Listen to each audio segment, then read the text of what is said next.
Welcome everybody to Mesh TV's exclusive time with the aspirants.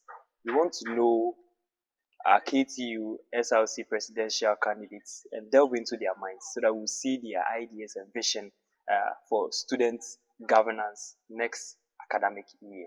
I have with me here number one on the ballot sheets, Edem Phroneisis Gracious. You are the focus. Mr. Edem? Yes, sir. It's a pleasure having you here. Thank you very much, sir. Thank you so much for honoring our call. Thank you. Yes. So before anything, we would like to get to know who you are the focus really is. We want to know his background in KTU and whether he's a student in the first place. Mr. Edem, Yes, sir. take us through your journey so far in KTU and the making of Mr. Phroneisis Edem Gracious. So I am the person of Phroneisis Edem Gracious, and I am a Tech Top of level 300 student from Faculty of Business and Management Studies, that's FBMS, and precisely Procurement and Supply Science Department. And I'm also a teaching assistant in the faculty as well. And so that's who Phroneisis Edem Gracious is, and I'm also one of the presidential candidates for this year's SRC elections, and I'm number one on the ballot paper. Number one on the ballot paper. Yeah. You know, you were the first I saw bring out his flyer in this race, right? Yeah. I really admire your enthusiasm towards this whole SRC presidential competition. Sure. But I want to know what really motivates you. What's your drive towards this competition? Okay, thank you very much. Yes. You know, there's a saying that motivation drives people to act. Yes. And one of the things that, you know, well, if you've ever read anywhere in the Holy Scriptures, it says that nobody would love to put up a building without counting the cost. Yes. And so we know that this is a journey we are on where you are not paid for what you are doing. Yes. And there is a possibility that you can either win or lose, because in an election there are two things involved. Yes. It is either you win or either you lose. And so these were part of the things we factored in before deciding to even contest for the presidential race. Or yes, so we counted all this cost. We know how things could turn out. Things could turn out positively, and things could turn out negatively. So these are some of the things that I believe strongly that any person that decided to contest, I'm sure they might have also factored these things into their considerations and whilst doing consultation and preparing for something like this. And so that's what drives me. My drive is basically because I want to ensure that whatever we do is in the interest of our students. And so that's why we have put everything on the line. Our reputation and everything is on the line. Yes. Reputation. Which reputation are we talking about here? You know, in politics, you know, as student leaders, I believe that some of us, since the time I came to KTU in 2022 as a student, we've carved a niche for ourselves on campus. And, you know, once you are into student leadership and student politics, you have a lot of people who tend to dent your reputation, who tend to say a lot of things about you, which is inconsistent with your personality. And so these are part of the cost we counted before deciding to come. So when I speak about reputation, that's basically what I'm referring to.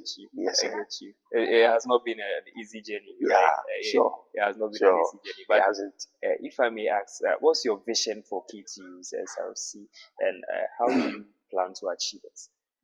Okay. Yes, your vision for KTU's SRC and how you plan to achieve it. What do you bring on the table? Okay. What do you bring on the table? See, being a regular student during my HND days in 2022 up until last year, that I graduated and now doing my Tech Top up, there are a lot of ills that I have observed on KTU campus that I believe the next SRC administration should be able to address. You know, we have people on campus. Through my observation, we realize that we have students on campus who have been here for 3 years, 2 years, 4 years, and they've never posted anything KTU related ever on their statuses before. But supposedly they were to be in Lagos Tech or UCC. I believe the narrative would have been different. So that began to intrigue me, and I said, what can the next SRC administration do to put KTU on the map and to make our student community and the entire student populace, pride themselves that they are students of KTU. True. And with that, we decided to send questionnaires out to our student community. We're conducting a survey, but what happens is that most of the administrations we came to meet sit down with their teams and then they bring up policies. But we decided to give our student community the benefit of the doubt by sending questionnaires out to them, so that they themselves will tell us some of the challenges and problems they might have observed on KTU campus that they would love the next SRC administration to address. And so we collated all those data, and then finally we sat down with our team and some of the lecturers who believe in our political journey and to help us put things together that would benefit the entire student community. And so we realized that this year, KTU will be celebrating their 25th anniversary. And the entire KTU SRC outfit does not have a bus in its name. And so we decided that, the next SRC administration, as part of our policy and initiative and what we are bringing on board, we want to ensure that the next SRC administration would be able to procure a bus for the KTU SRC. That in an event, we have an official event, either at the SRC level or at the departmental level. Instead of going to hire a Metro Mass bus to convey a student from campus to those official events, they can just ride to the SRC's outfit. And the only thing they have to do is to fuel the car, and then off they go to their event. And that can also serve as IGF for the SRC. That's internally generated fund for the SRC. Yes. So instead of going outside that you are asked to pay more, you can be given a discount because you are from a department, and it is something that is related to our purpose and our reason for being on campus. And the reason why we are all here is basically for academic purpose. And so anything we need to put in place to ensure that the purpose for which we are here is not defeated. That is one of the things we want to do. Then secondly, when you take a look at our washroom situation, it is very bad. 4 years on campus, almost every administration that comes talks about how they are going to improve our washroom condition, but nothing practically is being done about it. I believe that you and myself, those of us who have ever lived at Get Fund, personally I've lived at Get Fund. In 2020, I was at Get Fund before I finally moved to Junction 2. We realized that there is a water crisis challenge at Get Fund, and also those of us who live around the KTU junctions and its environs. And the same thing applies to our washrooms. We go to our washrooms after using the closet, there is no tap water flowing to flush, So we are saying that the next SRC administration, we want to procure poly tanks closer to the washrooms. That in an event tap water is not flowing, we can rely on that of the poly tank as a reservoir till tap water starts flowing. And beyond that, you go to our washrooms, majority of the handles used in flushing the closet after usage are not in good shape. Believe that the next SRC administration should be able to change these handles. And not just that, we go to our washroom, we don't have toiletries, we don't have soap, we don't have hand sanitizers. We go to other higher learning institutions, and these are things that are put in place to ensure that personal hygiene we talk about every day on our campuses, to ensure that in our washrooms as well. And we also believe that beyond putting these things in place, we need to ensure that we'll be able to carry out an education exercise using our various lecture halls and our social media space to educate our student community as to the need to keep our washrooms neat. Because as part of our survey we conducted, we realized that when we found out from the school laboratory scientists, we realized that most of the candidate cases recorded on campuses from our dear sisters and ladies on campus is as a result of how messy our washrooms are. And so we want to ensure that beyond putting these things in place, we'll be able to educate our people. And also, in 2022, when I came to KT, you could sit at the summer hut at the FBMS Theatre, Albert Benton and its environs, and you could access a Wi-Fi called KTU Test. But today, if you want to access Wi-Fi on campus, you have to go and sit at the front of FBN or around the school clinic or in front of CCB. In the evenings, if you have ever used CCB, you realize that most of our students are seated on the pavement using Wi-Fi in the evenings. And it will interest you to know that when you take a look at the breakdown of our school fees we are paying, Out of the fees every student on campus is paying, 512 Ghana cedis is allocated for Wi-Fi. And so we are saying that if this amount of money is allocated for Wi-Fi, why then is our Wi-Fi coverage not extended across every parameter on campus? And beyond that too, you realize that, you see, what I keep saying is that the best alternative would have been the SIM card initiative, like Tech Legon and ECC. That's where every student is given, let's say, 10 gigabytes at the end of every month. You see, but imagine you are the CEO or you are the manager for MTN or Telecel. These are people, they are in for business. And they are also looking at numbers. These are schools like Tech have a population of about 90,000 plus students. KTU, we are only 13,000 plus. And so when you engage the stakeholders of these telcos, they are looking at numbers, and we don't have the numbers. Are you getting it? So we are saying that as part of our policy and initiative, we have Wi-Fi on campus, but we want to have a stronger Wi-Fi coverage across every parameter. The speed of our Wi-Fi is not up to par, especially considering the amount of money every student is paying for the Wi-Fi on campus. So that's what we want to do as far as our internet connectivity on campus is concerned, because the world is gradually becoming a global village because of the wave of technological advancement in our world today. And so because of that, we want to ensure every student, usually as a weekend student, this week I have a face-to-face. Next weekend I have a virtual class. And I because I live close to campus, I could just walk to campus and use the Wi-Fi. But the Wi-Fi is not in a good state, so I have to purchase data. And every student on campus, not every day you get money to purchase data. And so that's what we want to do as far as our Wi-Fi coverage on campus is concerned. And also, you imagine you have a brother or a sister. Okay, I've lived at Get Fund before in 2022. Imagine you have a sister or a brother who lives at Get Fund or stays around any of the KTU junctions or its environs around 11 p.m. Are you aware the school clinic closes at 5 p.m.? 5 or 8 p.m. And so if these things are happening, imagine a sister or a brother who lives at Get Fund has an emergency medical condition at 11 p.m., 1 a.m. or 12 a.m. What that would mean is that since the school clinic is not in session, we would have to go to Poly Junction and go and look for a car or a taxi to convey that student to regional hospital.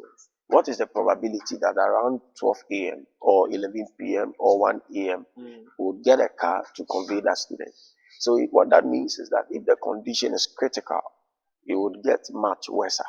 And so we are saying that let us also not forget that the employers of the people that work at the school clinic is the school's management. So the best the SRC can do is to advocate in the interest of our students. And how can we do this? We can only do so by giving management, the employers, tangible reasons why we believe that the working hours of the school clinic should be extended beyond the usual 8 p.m. or 5 p.m. they close.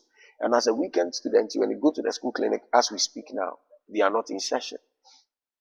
They are not in session. And the weekend students are also part of our student community. And so we are saying that we have to carry out an advocacy in the interest of the weekend student as well, so that either on a Saturday or Sunday, they can decide to come one of these weekends. Because imagine there is a weekend student in class at lectures, and the person has any emergency medical condition. The first point of call should have been the school clinic. But now we have to convey that student to regional hospital, which is farther from campus. So these are some of the basic things we want to ensure that the next SRC administration will be able to address. And our school library, that's the last thing I want to speak about. Our school library, they don't work on weekends. The weekend students are part of our student community. And so we want to carry out an advocacy in the interest of our students. And so if you've ever chanced on any of our flyers, there is one peculiar thing you see on there. It states you are the focus. When they started, you made mention of that. What we are saying is that whatever Phroneisis Edem gracious and Jadam Basuma, who happens to be a level 300 computer science straight BTech student, who happens to be my vice, okay, whatever we bring on board, it is one that prioritizes the interest of the entire student community and not just a section of our student community. And so that's basically some of the things we intend to bring on board when giving the nod to lead our student community. Yeah. Yes. These policies that you've mentioned and these challenges, I can see they somehow cut across most of the policies of the aspirants, or the four aspirants. Most of them talk about the washrooms, most of them talk about internet connectivity, they talk about the clinic and all, right? But then it's true, they are pressing challenges. And we need one man to stand up and solve them for us. What puts you on the other side? What makes you unique? What makes you distinct to solve these problems on behalf of all the KTU students populace? And if you can, please share with us a story where you've been able to solve a pressing challenge on campus to put you on that light. Okay, so from the time I enrolled in level 100 in 2022 as a student of KTU, we started a tutorial section for our students. I mean, even some of my course mates, we started a tutorial section, continued the following year, continued the third year, and even at the BTech level, this current level 100s that have come to level 100. So it is not because of votes. We are not doing that to canvass votes. It is something we began and we started way before I even had the desire to contest for the SRC presidency. And we started a tutorial last year, for instance. We conducted the tutorials for all the level 100 students who are offering economics. Economics.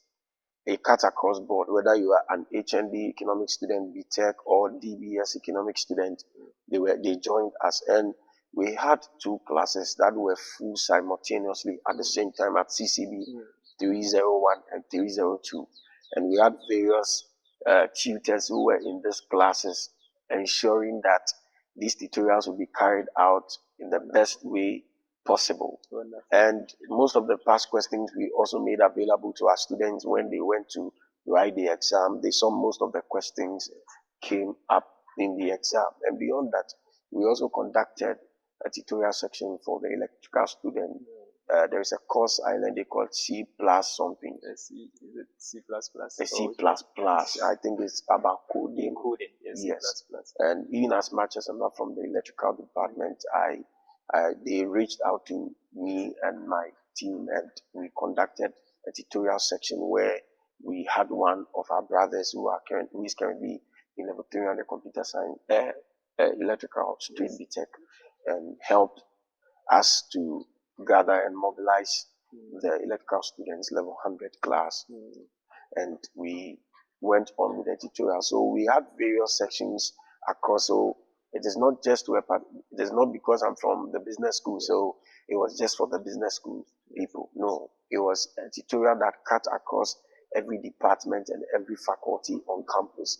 And for you to have leadership is about having the interest of the people. It's about service to the people. And beyond deciding to contest for the SRC presidency, we were doing this from level 100. And I believe that this puts me at a certain pedestal, that one that has the interest of our students at heart, not because we are doing that to canvass vote, as it may look on the outside, but it's something we've been doing from time immemorial. So what I would like to say is that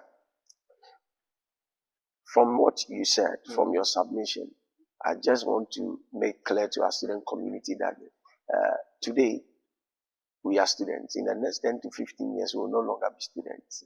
And like you mentioned, these are pressing needs on campus. That every administration, like you mentioned, that it's cut across all the as candidates in the race. Some of them have some of these challenges captured in there. But we are giving practical steps in solving the challenges we've made mention of.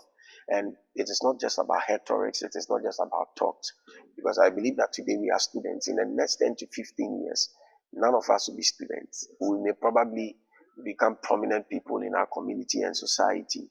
And I will not come and throw dust in the eyes of our students just because I want them to vote for me and because I need their vote. Because in the next 10 to 15 years, I may come to your constituency to contest as an MP. By that time, I believe that you may be one of the prominent people in in our society and community. He could have even sponsored part of my campaign. But you'll be like, oh, this gentleman, he came to sweet talk us just to canvass vote. We voted for him, he didn't do anything. And because we don't want that happening, and because I believe that KTU is a stepping stone into higher grounds, and so reputation and integrity is of essence, and it must be built from here so that we can have people from our student community in the years to come vouching for our candidature. If per adventure the Lord will say that after KTU, we would go further into mainstream politics and all that. And so, Phroneisis Edem Gracious and Jadam Basuma, and you are the focus agenda, is one that you can trust us with the nod to lead our student community, and we are ready. Well, one thing I also want to add is that when you take a look at our policies are number one, feasible. They are things that are doable, and they are things that are achievable during our tenure of office. We are not promising our students heaven on earth, but everything we have made mention of that we'll do, there are things we will be able to execute and deliver on the job when giving the nod to lead our student community. Wonderful. I did my diggings, and then I realized you are the SRC chaplain. Yes, please. Right. Yes, please. I also know that you are an Osofo. Okay. Are you ordained? Is that? Are you ordained? Ordained? Yes. Are you an ordained pastor? Or the ordination comes in two forms. I understand. I'm a lover of God. Okay. That's how I want to put it. I'm a lover of God. Okay. And being, like you made mention, rightly said, I'm the current SRC chaplain. Okay. And like I was saying, ordination is in twofold. We have the ordination by God and the ordination where men that have gone ahead of you, who are like fathers and mentors in the faith, now ordains you so that you'll be identified publicly. Okay. And so my ordination is one that which is of God. Okay. And so I'm here to enroll in a pastoral school where perhaps I'll be ordained officially, where you'll be given a license as a minister. Yes. So for now, we have not yet gotten there. But all that I want to say is that I'm a lover of God. You're a lover of God. Yes, please. I asked that question because I know most of Christians and Sophos are not really into politics because of how dicey it can be sometimes, right? And so I want to know if this political journey has affected your ministry, or how are you balancing the two, if I may ask? Because most of Christians out there, when they hear a pastor or a man of God going into politics, it becomes a different conversation altogether. Okay. Run us through your journey so far and where your stand is right now as a man of God and also as a politician. Okay. So, thank you very much. One of the things I would like to say is that it is a misconception on the part of some section of the public that if you are a Christian, you can't involve yourself in anything political. It will interest you to know that we had the likes of Joseph, who was a politician in Egypt. If you observe, Pharaoh said something. He said the only thing that Joseph is greater than Joseph is only when it comes to the throne. So Joseph at the time was more like the political prime minister or the political figure in Egypt at the time. And then what's the name? Pharaoh was only a ceremonial king. So we had the likes of Daniel, who was into politics. Daniel in Babylon, who was into politics. You had the likes of Joseph, and you had a lot of people who were from the scriptures. So these are antecedents that shows that politics, ministry is not only relegated to the pulpit. Ministry goes beyond the pulpit. I believe that you can be an engineer and yet you are a pastor. I believe that you can be a doctor and yet you are a pastor. So being a minister of the gospel, being a lover of God, does not in any way mean that you cannot be political.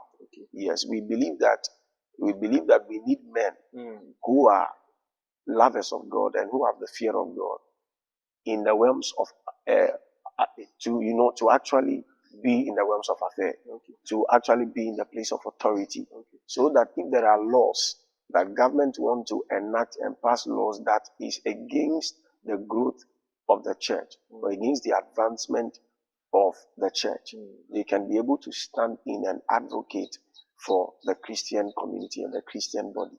And so for us, that's basically some of the things. So it is like I made mention earlier that we counted the cost before we came.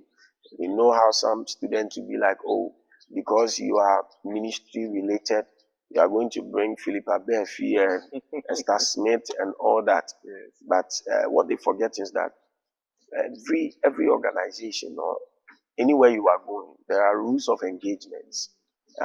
So the church has its rules of engagement. The same way the SRC also has its rule of engagement political wise. Yes, what is done in the church is not the same thing that is done when it comes to the SRC level, especially as student leaders.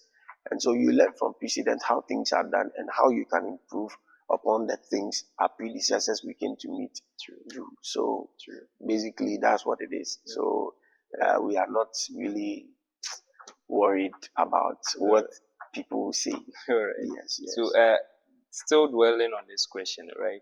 What do you have to say about the issue of compromise as a man of God, a lover of God, a Christian, and then politics? Now, society has made it so dicey in the sense that you have to stain your shirts to get the votes. Okay. You know what I'm talking about in the space of politics. Compromise, the issue of compromise, right? How do you deal with this issue of compromise in this space of politics as a child or a lover of God, a man of God? I think there is a minister in parliament by the name Phroneisis Edem. He's a lawyer. Yes. He is a human rights activist as well. And he is a man of God.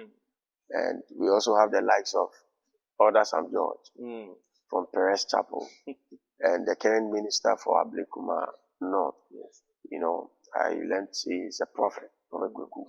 Yes. And these are people who have risen through the ranks to become ministers of parliament.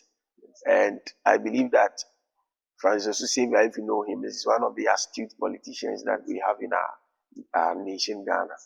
And I don't think that there's ever been a time anyway where I have heard, either in our media space, that he has done something, there is a scandal, there is this or that. So these are people that I draw inspiration from. And I believe that compromise, it depends the circumstances under which that compromise comes. But in any regard, we are there not to do the bidding of other people. We are there to do the wishes and the will of the student that voted us and elected us into power. So we are there basically to advocate for them and not to compromise on things that will not be beneficial to our student community.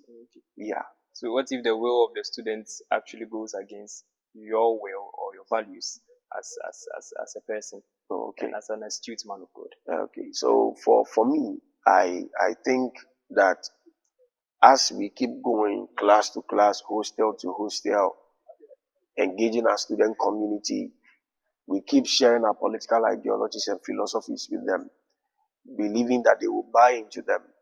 And we are there to do their bidding. We are there to do what they say. And I believe that they've heard our message as well, what we are about, what we intend to bring on board. And I don't think that anyone that votes for us is voting for us on the premise of our policies. And they know that these are the things we are bringing on board, and we are good to go. I asked this question because of the earlier submission you made about the artist night and the gospel musicians. People perceive you to bring on board. So when we get there, we'll cross that. We'll cross that bridge, because I'll come to you again and then I'll talk to you about it. You see on artist night, when he becomes president, who he brings on board. Everybody, you see who he brings on board. But it has been such an insightful and impactful conversation. I'm so glad we had you here on Mesh TV. And I'll give you the opportunity to sell yourself out there to all the KTU populace and Mesh TV audience out there. Thank you very much. I want to thank the listeners of Mesh TV and the moderators of Mesh TV for this great opportunity to talk to our student community. Once again, I am in the person of Phroneisis Edem from the Faculty of Business and Management Studies, and my Vice Presidential candidate hopeful in the person of Jadam Basuma, a level 300 Computer Science Straight BTech students. I'm here this afternoon to solicit for your vote, your support, and your assistance. We believe that leadership is all about advocacy and advocating in the interest of our students. And we are not about the rhetorics, we are not just about the talks. We are ready to deliver on the job, and we are ready to execute all of our policies, because our policies are, number one, feasible. They are things that are doable, and they are things that are achievable during our tenure of office. And don't forget, a vote for Phroneisis Edem is a vote for all-inclusive administration, and it's a vote that is ready to put KTU on the map. And remember, I am number one on the ballot paper. Thank you very much. Thank you so much, Mr. Edem. Thank you, sir. Thank you so much. Thank you. Thank you.